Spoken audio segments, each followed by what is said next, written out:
Immediately আমাদের Bangladesh air force কিন্তু was ready to go airborne.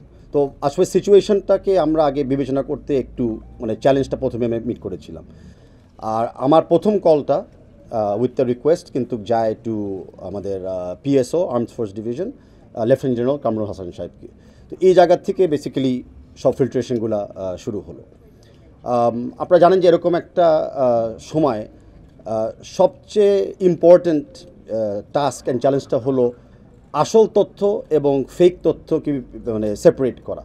আমরা বাংলাদেশে বসে অনেক কিছুই শুনতেছিলাম, কেউ হোয়াটসঅ্যাপে পাঠাচ্ছে, কেউ ফেসবুকে পোস্ট করতেছে, কেউ ফোনে বলছে। তো আসলে সিচুয়েশনটাকে আমরা আগে বিবেচনা করতে একটু মানে চ্যালেঞ্জটা প্রথমে মিট করেছিলাম। সেখানে অফকোর্স চিফ অ্যাডভাইজার্স অফিস থেকে শুরু করে বাংলাদেশের মিনিস্ট্রি অফ ফরেন অ্যাফেয়ার্স, বাংলাদেশের ministry of youth and sports, national sports council and বিশেষ করে আমাদের দূতাবাস in Kathmandu, even backup plan বা কি বলে প্যারালেল প্ল্যান হিসেবে বাংলাদেশ বিমান, ওনারাও কিন্তু এই পুরো টিমে অংশগ্রহণ করেছিলেন। তো আমাদের এখানে প্রথম ওয়ারিটা ছিল যে আমাদের যে কন্টিজেন্ট যারা ছিলেন, অ্যান্ড এডিশনালি যখন আমরা একটা রেস্কিউ মিশনের প্ল্যানিং করতেছিলাম, আমরা তো বাকি বাংলাদেশিদেরকেও স্ট্যান্ড রাখতে পারি না। তো তখন আমাদের বিবেচনা ছিল যে আমরা কয়জনকে এই রেস্কিউ মিশনে আমরা জড়িত করব। নেপালের পরিস্থিতি কী ছিল, নেপালের আইন শৃঙ্খলা পরিস্থিতি কী ছিল আমরা জানতাম না, বাট অনেক ভাঙচুরের এবং রাইটিংয়ের ছবি এবং চিত্র আমরা দেখেছিলাম।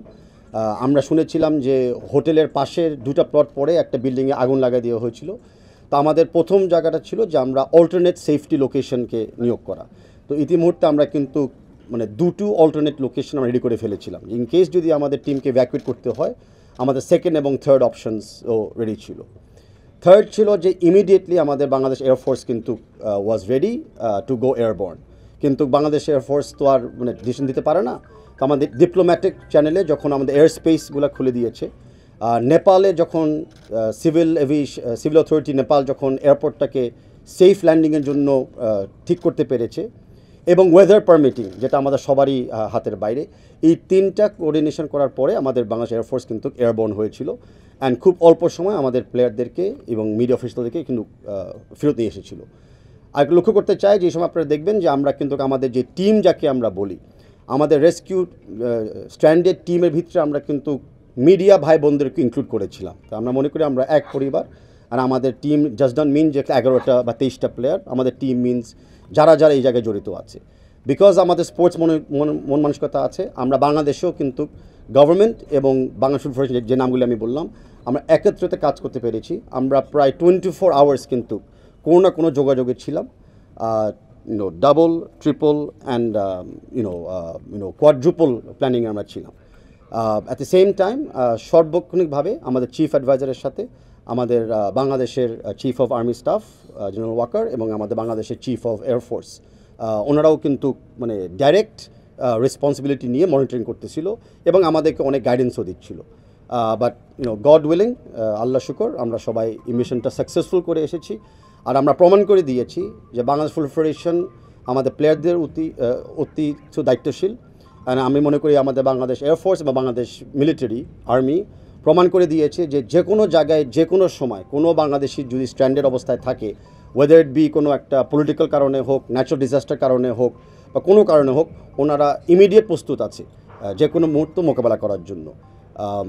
এটাই আমি বলে আমার বক্তব্য শেষ করতেছি। Thank you. ডেফিনেটলি আমাদের স্ট্যান্ডার্ড মেডিকেল প্রসিডিউরস বলে যে এরকম একটা সিচুয়েশনের পরে আমরা সকল প্লেয়ারদেরকে মেন্টাল কোচিং অথবা সাইকোলজিক্যাল সাপোর্ট দিব। যাদের যাদের লাগে তারা অবশ্যই পাবে, আর যাদের লাগে না তাদেরকে আমরা অ্যাসেসমেন্ট তাও করব ফর দেয়ার সাইকোলজিক্যাল ওয়েলবিইং। তার সাথে এরকম একটা ট্রমার সময় অনেক ফিজিক্যাল ইনজুরিও হয়, যেটা অনেক সময় বোঝা যায় না বিকজ অফ দ্য ইনিশিয়াল শক। তো আমরা ওই ফিজিক্যাল ইনজুরির জন্য আমরা কিন্তু প্রস্তুতি নিয়েছি। ইন দ্য মিন টাইম যেটা আবারও বলেছি, বাংলাদেশ আর্মড ফোর্সেস কিন্তু ওনাদের সকল মেডিকেল অ্যাসিস্ট্যান্সও প্রস্তুত রেখেছিল অ্যান্ড আমাদেরকে সহযোগিতার জন্য বলেছিলেন যে যখন যেখানে লাগে ওনারা প্রস্তুত আছে।